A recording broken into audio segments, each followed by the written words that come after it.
Hello and welcome back to the show. So for today's episode, I am bringing on a special guest, Mason Alpert, who is an expert real estate agent and helping other real estate agents build a business that actually serves their lifestyle. So if you guys are listening to this or watching this, you probably think that, you have a lot of success in your business, but you're working maybe a little too much for your liking. You got into the business for freedom, and in today's episode, Mason's going to share with us how you can build a system in your business that actually serves you and gives you your life back. So, a little bit about Mason. He is a five-time top producing real estate agent and the founder of Expectation Selling, which is a program designed to help real estate agents get their life back and build a business that can serve them and actually live a lifestyle that they can enjoy.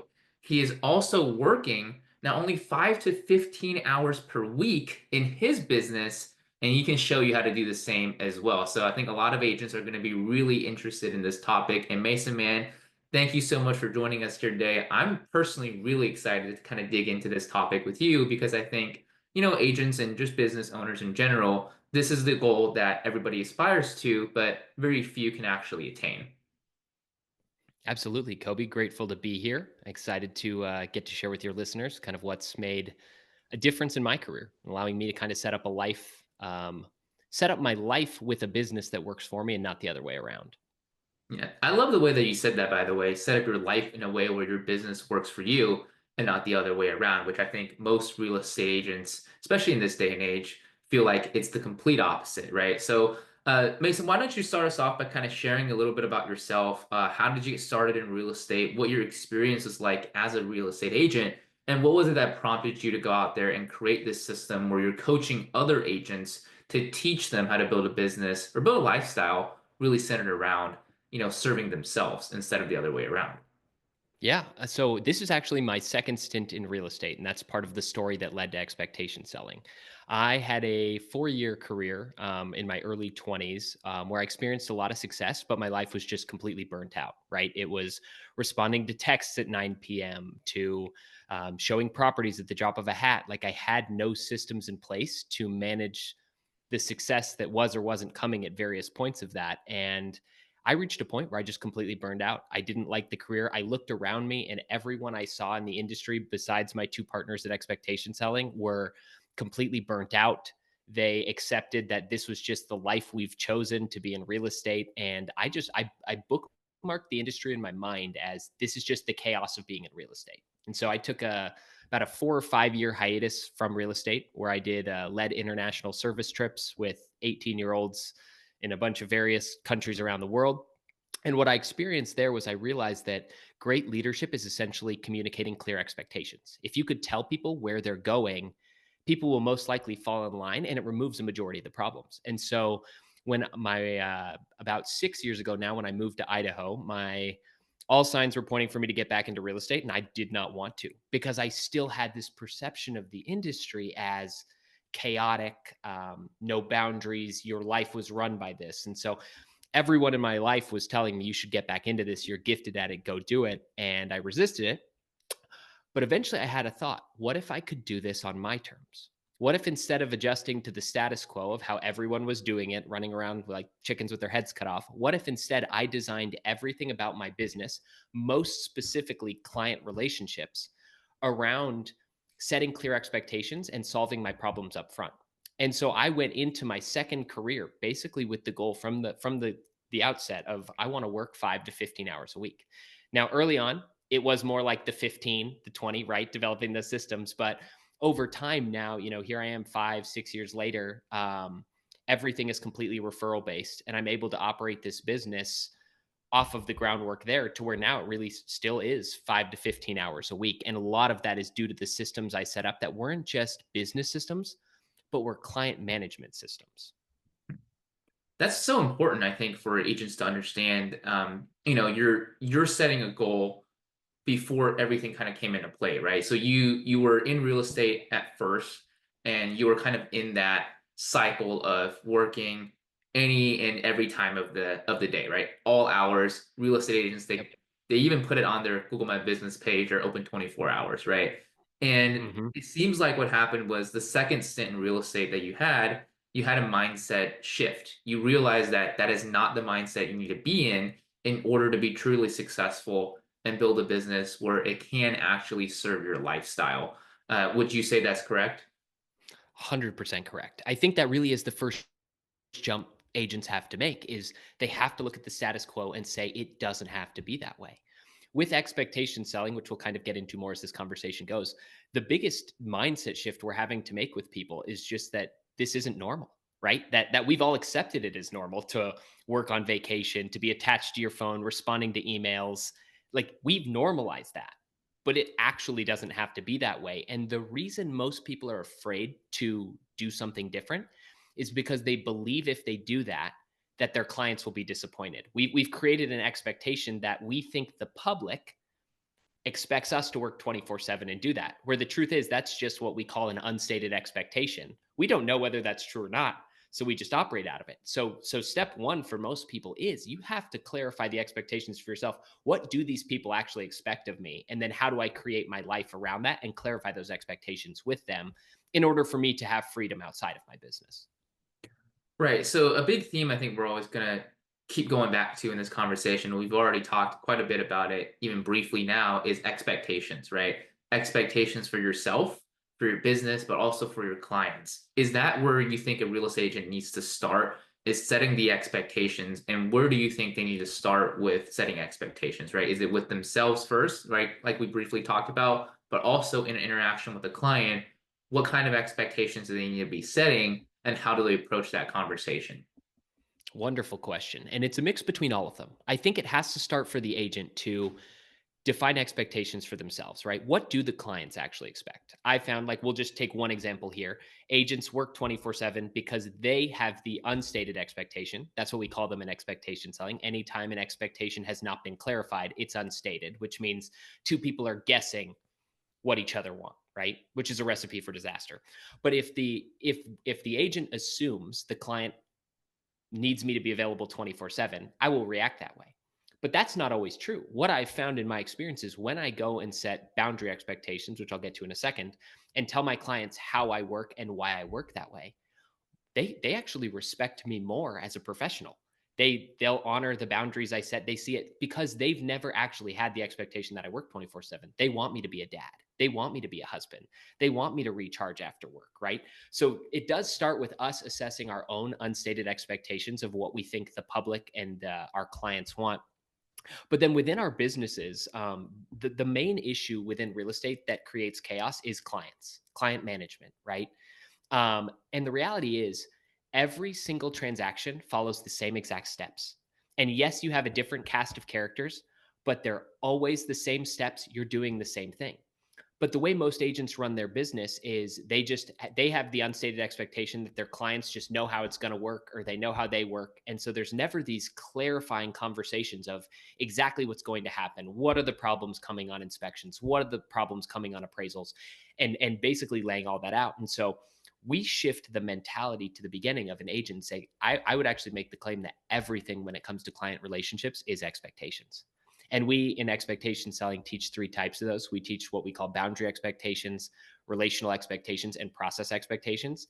And the combination of all three of those weave into every element of what we lead clients through. And the whole goal is just by setting expectations, I'm solving all of my problems before they ever come up.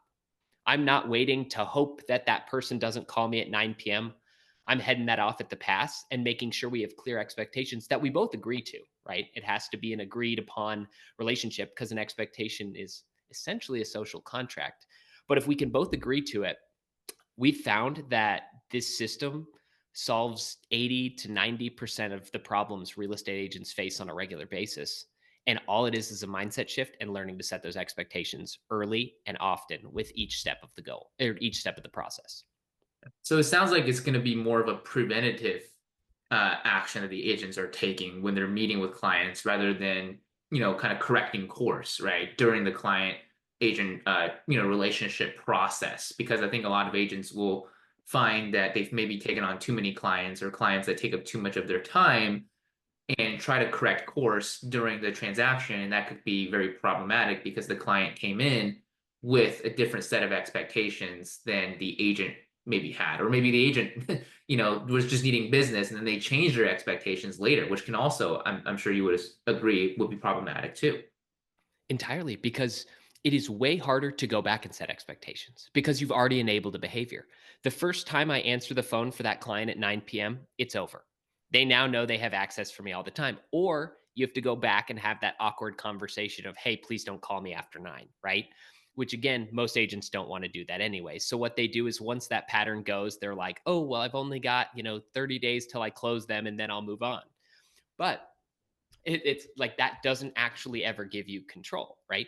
Because if I'm taking, let's say an agent works with 5 clients at one time, and each client, they're contorting the way that they do business. They're trying to react to what they think that person needs and wants.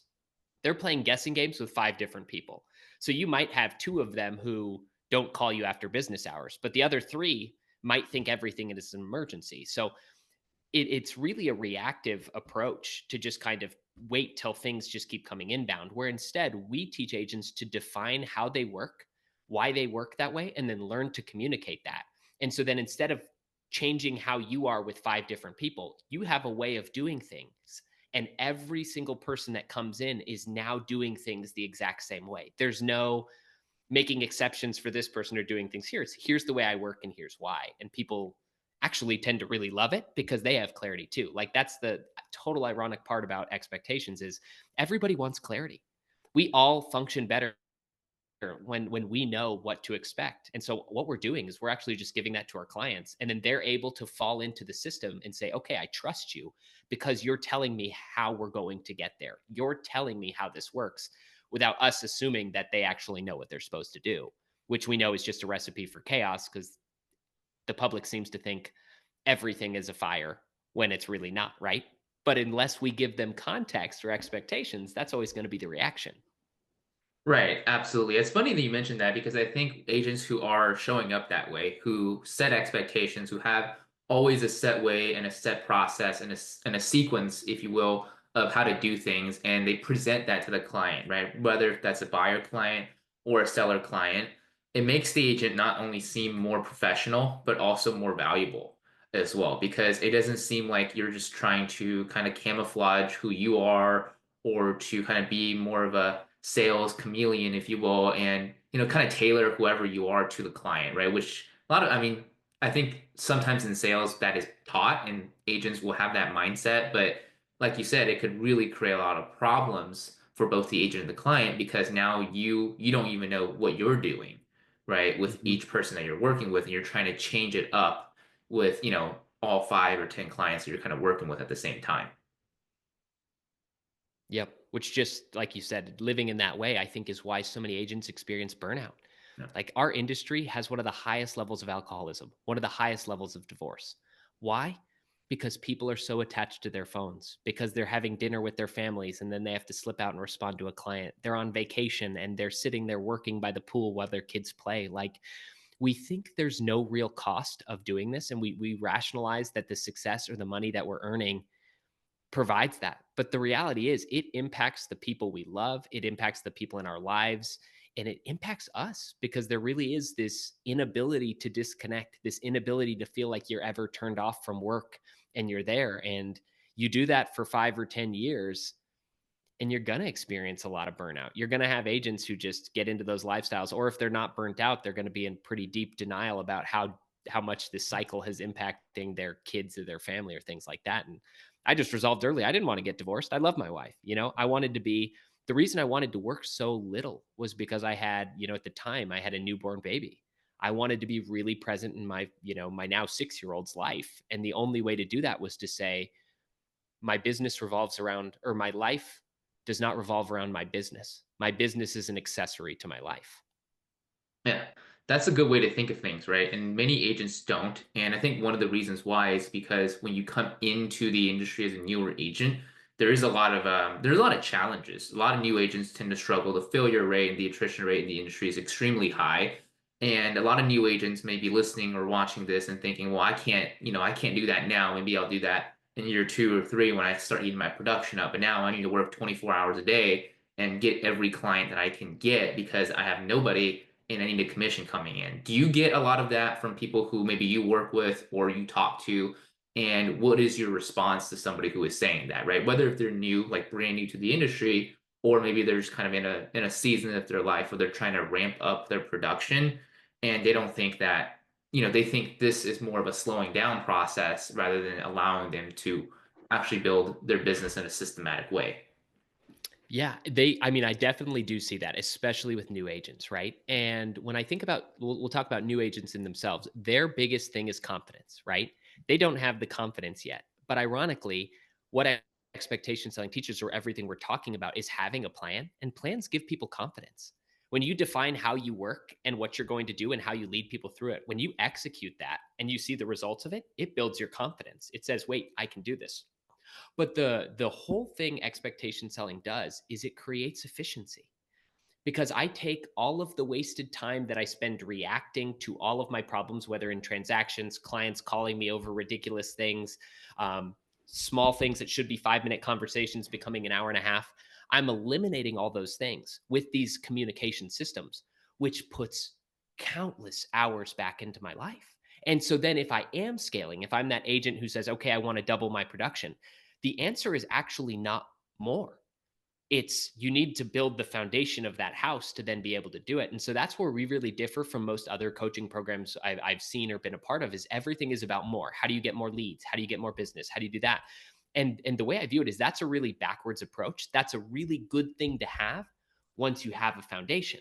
But if you don't have the foundation, you're building a shaky house that you're going to be a slave to down the road, to where once you get up to where you're doing 24, 30 deals a year, your life is utter chaos, because you're constantly, there's no breaks in between them. You're constantly working with 2 to 4 people at a time, turning people over, reacting to everything, and slow down and do this. So for those new people, I'd say the way you build your foundation from the beginning, it's everything. If they can grasp this up front, they're going to lay a foundation to where maybe year one is slow, but their growth exponential, their multiplier is going to go up so much faster than the agents who are 3 years in trying to backpedal to do it that way. Yeah, I mean that's such a good thing to explain to newer agents, right? Because there's a lot of kind of stigma in the industry that if you're not, getting your first deal within 2 weeks or a month or however much time that it's defined that's, as a good timeline, then you're kind of set up to fail, right? Where instead you need to be defining what it is that you do in your business. You need to set a foundation, like you said, and create clear expectations for yourself and your potential clients moving forward, because a lot of new agents who are successful, they do find themselves in a position in a year or 5 years down the line where they're doing a lot of production, but they're exactly like you talked about, right? They're on their phones, they're answering calls on vacation, they're never present in any other aspect of their life, because essentially their clients are controlling their life and they're reacting to everything. And I think that's another point that I'm sure you guys teach a lot of in expectation selling as well, and the concepts that you guys kind of centered around, which is you need to build a business that's proactive, where you decide what things are happening instead of always being reactive to what the client is telling you to do. You are speaking our language. That is quite literally it. It is a proactive sales system. We get rid of reactivity in every single facet of our businesses. And when you think about how people are trained in sales, like the core method of selling is overcoming objections, right? That's how most people are taught to sell. Tom Ferry, all these other coaching programs, it's client says this, what is your response to that, right? That is inherently defensive. I'm always on my heels waiting for you to say something, and I'm hoping that I have the right defense to counteract your offense, or that I can go figure it out. And it's like, that in general is such a backwards way to approach anything. If you want, like, the only way to be in control of something is to be proactive, right? I have to determine how this ship is going to run and how I do it. So if everything I have structured is just me constantly reacting, I'm never going to be in control, which is what most agents want, right? I think people get into this industry for 3 reasons. One, they want money, they want a good income. It's a great career for a high income. Two, they want to be their own boss. And three, they want freedom of their time. But when they get into it, because of the reactive nature of it, they maybe get one or two of those things if they're lucky, right? Where we really teach agents with this program How can you have all three of them? How do you define that and then do it? And like you said, the whole shift, the core fundamental shift of expectation selling is I'm done reacting and I'm going to start being proactive in every area of my business to solve all of the problems that come up. Yeah. I love that you mentioned that, agents are looking for three things when they get into the industry, right? And most agents, the successful ones that is, only get one out of it, one out of the three. And, we don't have to say it out loud, but it's money, right? Exactly. It, Yep. and because a lot of times they find themselves in a position where the clients are their boss, and they find that maybe they're more demanding or worse than their W-2 boss was in their previous life or their previous career, but they're not thinking of it in that sense because they're not defining that this is a business and you need to have a structure in place to do that as well. So something else I really kind of want to get your take on. I know it's kind of a shift from what we talked Sure. about, but I do find this very interesting because this is kind of what I've seen from successful agents after what has happened last year around August, which is the NAR settlement and new changes to policies on contracts and working with buyers. And that is the agents who have a defined system for working with buyer clients are actually getting more clients and able to demand higher commissions than the ones who are just saying, come work with me, I'll do anything for you for free. Have you seen that as well from the people that you're working with, the real estate agents in your coaching program, where they're now actually picking up more market share of buyer clients after the change because it's almost forcing agents to kind of shift to the expectation selling method? Yep. 100% because we're seeing that now more than ever, agents have to be good. You have to be good in order to, because there's not just an assumed set commission rate. You have to justify your value. And one of the ways we teach agents to really stand apart is when I'm having commission conversations, whether with buyers or sellers, I'm constantly planting expectations for why I'm worth what I'm worth. Right. And I'm even using things of like, hey, most other agents you're meeting with probably aren't going to tell you this, but here's the reality. And I'll lay things out for them that other agents aren't telling them. So I'm having these conversations that are slowly building trust, that are showing them what I do is different. And all of those things are the expectations in the plan. So then when I actually have to have a conversation with them about how I'm paid and what I'm worth, the ability to do that, they're not actually questioning or usually even bartering because I've justified my value through the whole conversation, because they're not just hiring me to sell them a house, they're hiring me to facilitate a process. And I'm showing them that my expectations and my leadership through expectation selling are a process that are worth paying for. And then when they get that, the conversation becomes significantly easier for agents. Yeah, and I think that's the case for the real estate transaction process as an agent, right? You're facilitating a process for the client and you're justifying your compensation that way. It's not so much you're not really selling anything. If anything, you're selling your how you facilitate the process or how your business or your team facilitates that process, right? A lot of agents think, we're here to sell houses. That's not necessarily the case, right? You're not here to sell a specific home, right? Especially if you're representing buyers. It's never like that. And I think new agents have a hard time struggling with that as well. More experienced agents have maybe a subconscious understanding, but they don't really define that. And I think that's a really interesting way to approach it is, you are in the maybe you would say you are as a real estate agent in the transaction facilitation process, in the guidance process, not necessarily the quote unquote selling business. All three of my partners would agree we don't feel like salespeople, right? We all do things differently. My partner Dave, he sells over 100 houses a year and never misses a family dinner and doesn't work weekends. And it's like he was able to design it that way and what he defined as success. And my partner Jan was the same way. But the ironic part is when people hear systems and people systems, they think it loses touch of the personal elements and what's there. And it's actually the opposite. The people we work with tend to love us for how we do things. It actually creates a much better experience for them because there's still tons of relational sides to it, right? We're still connecting deeply with our clients, figuring out their needs. With expectation selling on the buying and selling side, we lead agents through a process of getting so clear on what their clients are actually after to be able to like even that like buyers have unstated expectations of what they want. So we have processes we lead people through to get clear expectations on what's there. And then it ends up helping buyers find houses faster. So on average, like an expectation selling agent could probably sell a house in 3 to 5 showings, like showing people 3 to 5 houses, as opposed to 15. And that doesn't have to come at a cost. In general, it can be something that actually builds trust. Like for the client, it's a great experience and they feel really cared about. So it doesn't have to come at a cost of it, even though it seems like it would be, right? You'd think efficiency comes at a cost, but it doesn't. No, I don't think so. I don't think so at all. I think, the more efficient you are, especially if you're working with people who really want, like, they're not just there to kind of take up time or, have you be their therapist almost. They feel like a lot of agents feel that's what they do. Right? They're very clear on what it is they want. And if they're not, it's, kind of your job to help them figure that out and to decide whether or not you can help them or not. It's funny because I came into this conversation thinking there's probably going to be a lot of talk around like automations and technology and systems, but it seems like, this is, I'm sure you can maybe touch on that a little bit, like what kind of automations and systems and to what extent you guys set up in your businesses. But it sounds like, even a very, kind of out of touch with tech agent can do this. It's just defining the process, maybe just writing it down on pen and paper on a pad and, being able to present that to a client. It doesn't necessarily have to involve a whole lot of automation and, automated systems and calendar booking systems on the back end. Exactly. It is mostly a relational system. It's how you're having those conversations. What are you actually doing with your conversations? What are the problems you're solving?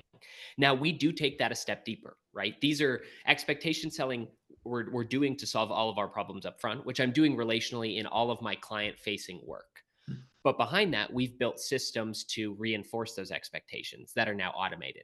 We even have a guide that kind of comes with our course called the Expectation Selling Automation and Systemization Guide.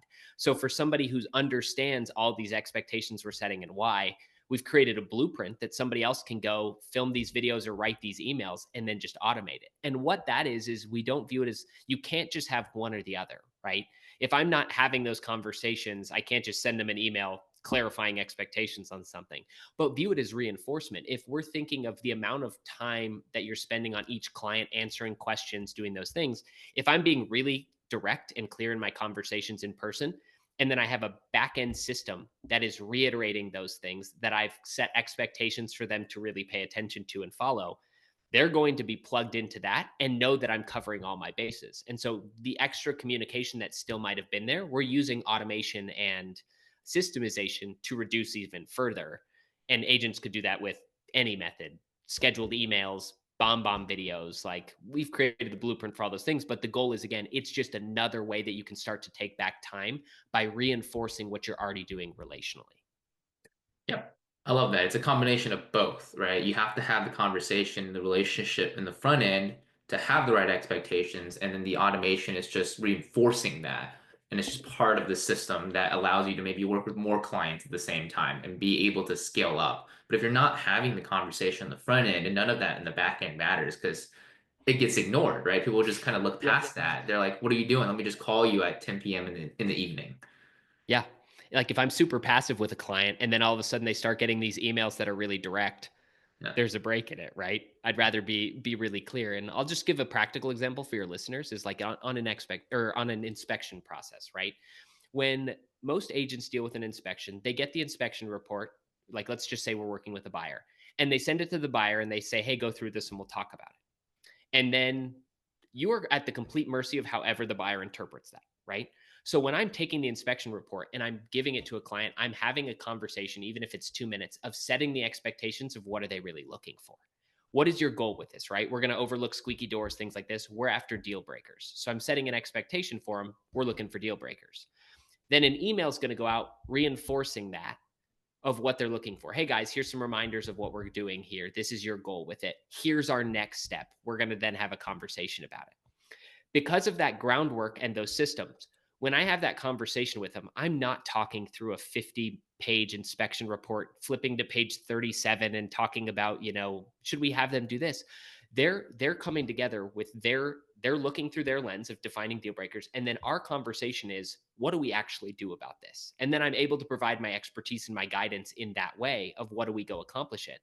But we just took something that I think agents probably spend an hour, 30 minutes to an hour on those phone calls for, and they become 5 or 10 minute conversations simply by setting the expectations of what are our goals? What are you looking for? What is your next step? And then doing it that way. So it can just solve tons of problems. And that allows me as an agent, it's putting time back in my calendar. That 5 minute conversation is something I can do before I leave for an appointment. It's not something I have to block out a whole hour for at 5 o'clock because my clients work until 4:30 and then we're meeting at home, right? It's all about efficiency.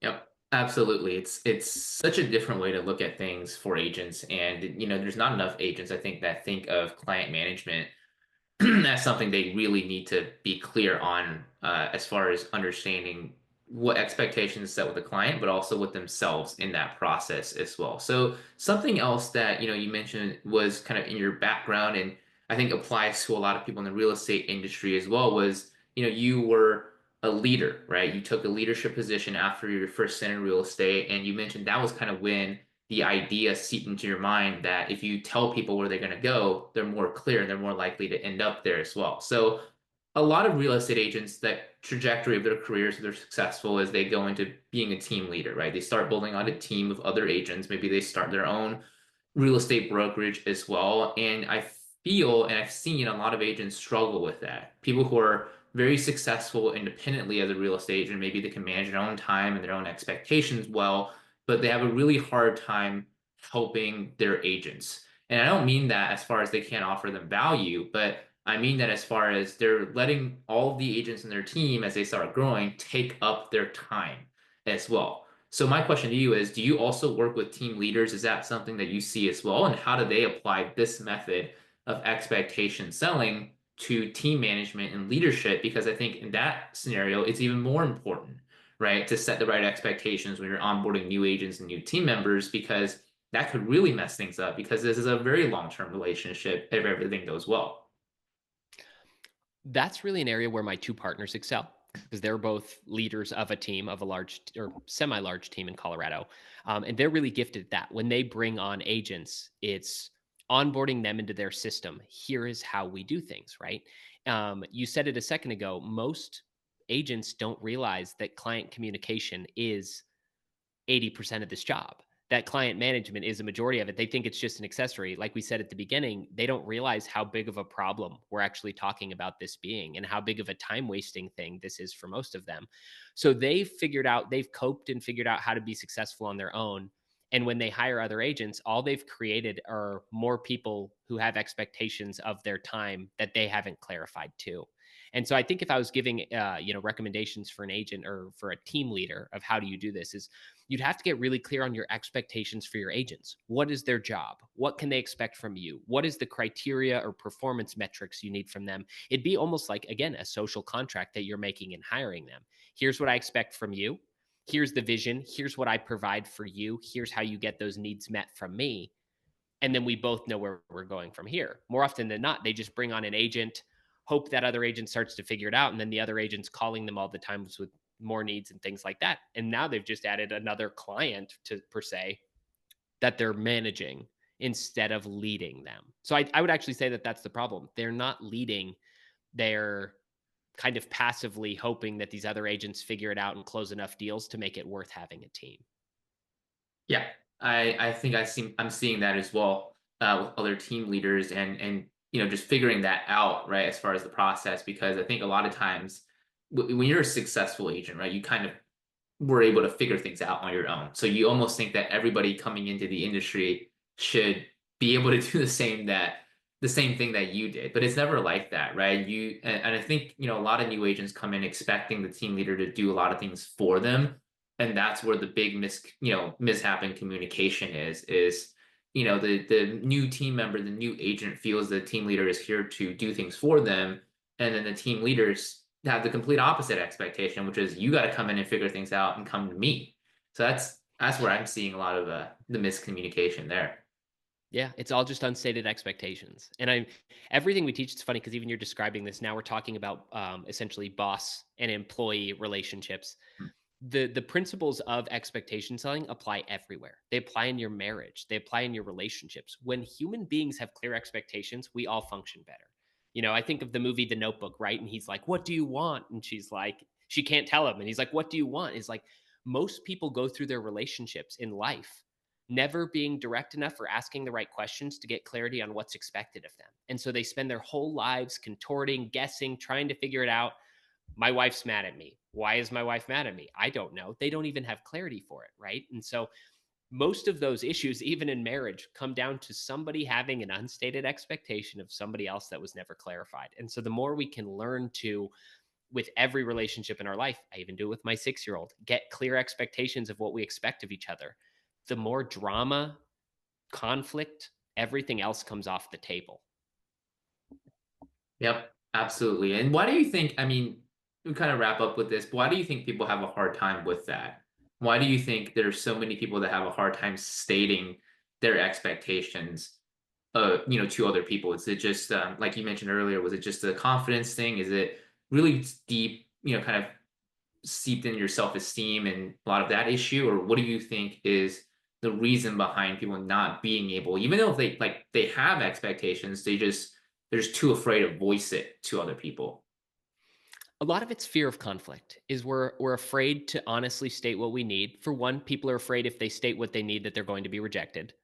But two, they're just afraid to do it because it's scary, and so they choose not to. And we teach this in the course, but it's almost like a sitcom, right? When you watch like an episode of Friends or something like that, you have a situation where somebody does something and should probably just be direct and be honest about it, but instead they try all these like random schemes to try and get out of it, and then at the end of the episode they just end up being honest, right?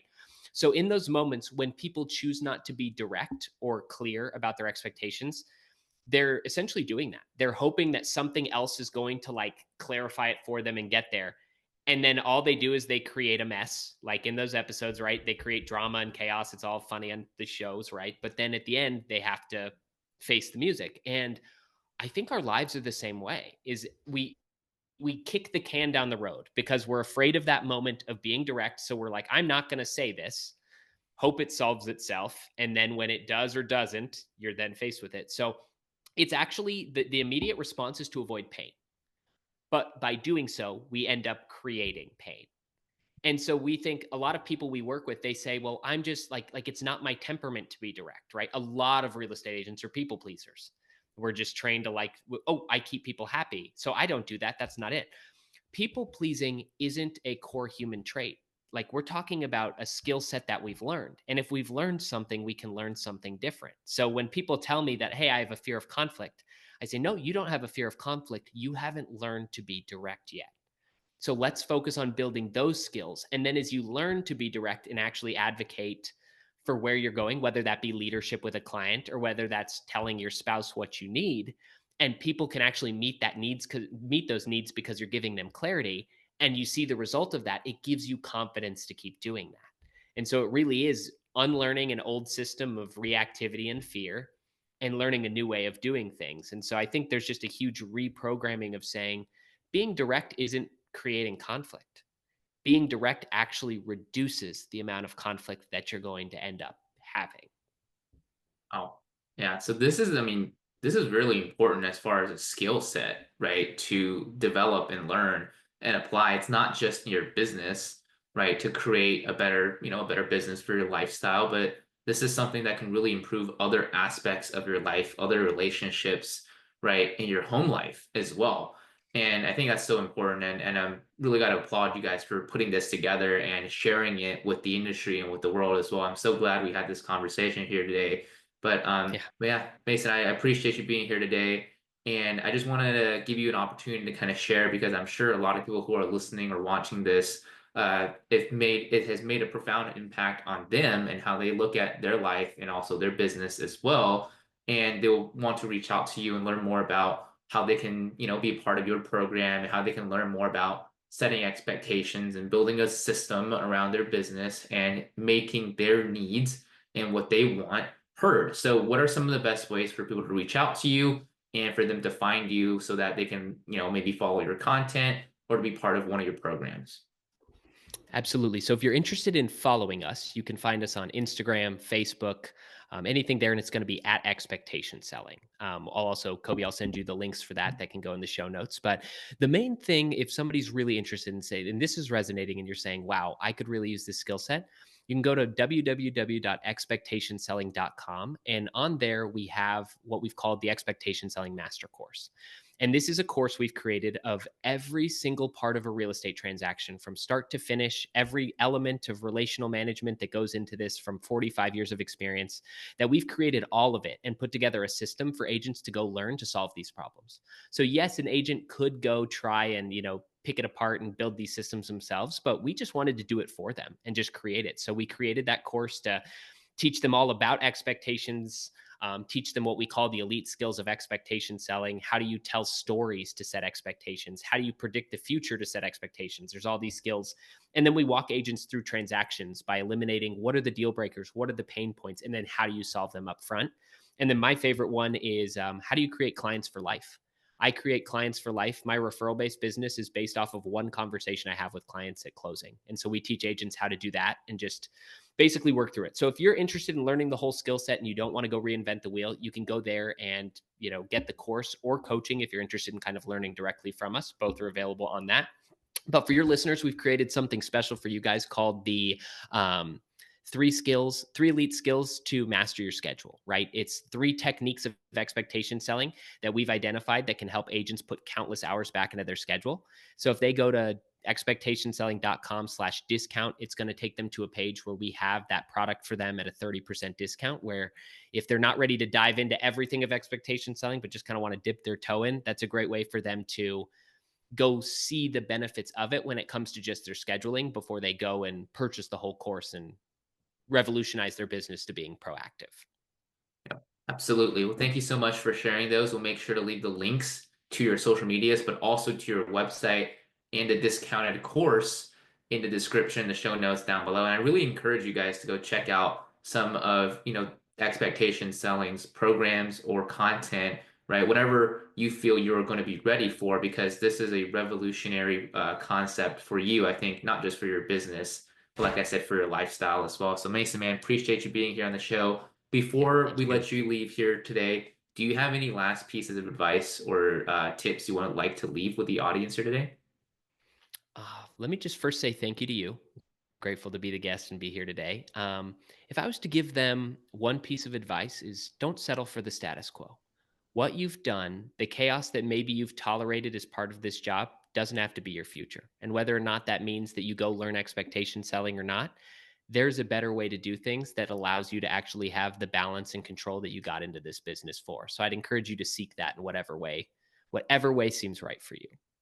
Absolutely. That's some great advice, man. Thanks again, Mason, for being on the show. Thank you for tuning in, and we'll see you in the next show. Take care. Awesome. Thanks, Kobe. Bye.